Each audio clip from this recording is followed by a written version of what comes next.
Do you need to check which staff members you have on file for a particular clinical site and make updates?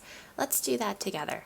To get started, we're going to go to Clinical Sites, Search Sites.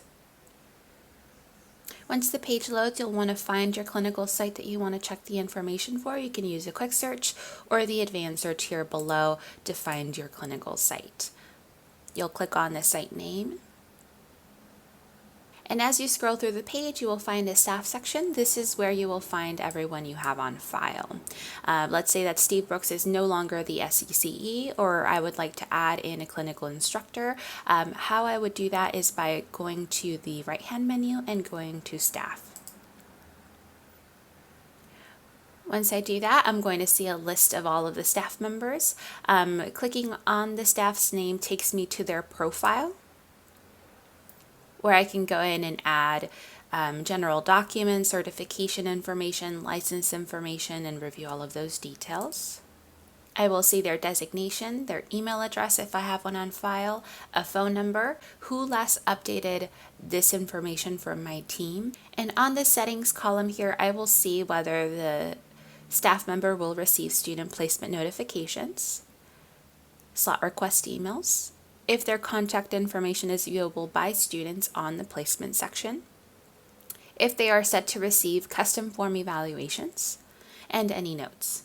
To update information for that particular staff member, you can click on the Edit pencil. This will show you the ability to update their designation if needed, change any of the bits here, and enter any other additional information.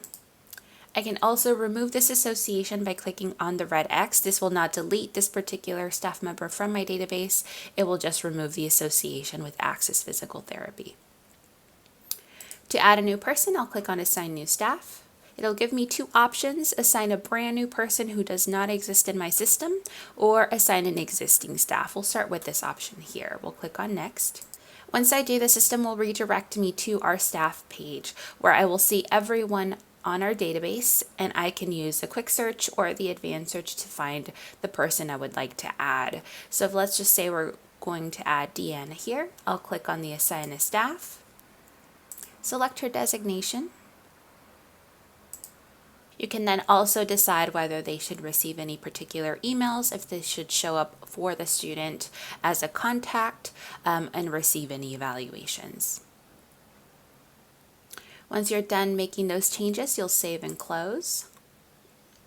And you will remain on the staff page in case you need to add any other staff members. To go back to the site staff section, you're going to click on this staff button here at the top.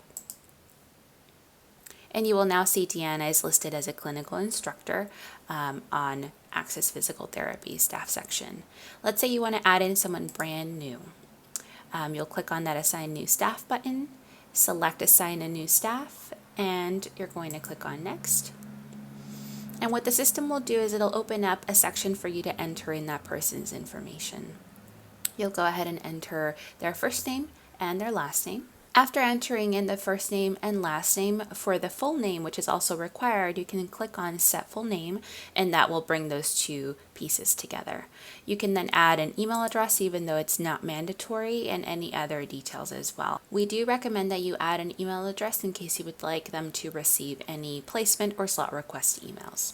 Once you're done, you'll go ahead and click Next. On this section, you will then select a designation and decide if any of these bits should be set to yes. If you notice here, there is a message here in a red font that does not allow me to turn on any of these bits because I did not add an email on file. But no worries, if you do have that, you can always go back, add in that email address, click on Next one more time, and that should then allow you to select any of those bits. Once you're done making your updates, you'll go ahead and save and close, and you will now see your brand new person that you added to your database on this section as well.